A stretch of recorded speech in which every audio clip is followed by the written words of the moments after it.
You ask Tiger to solve. This deals with linear equations with one unknown. The final result is x equals 12. Let's solve it step by step. Group all constants on the right side of the equation.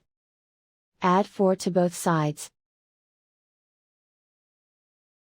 Simplify the arithmetic.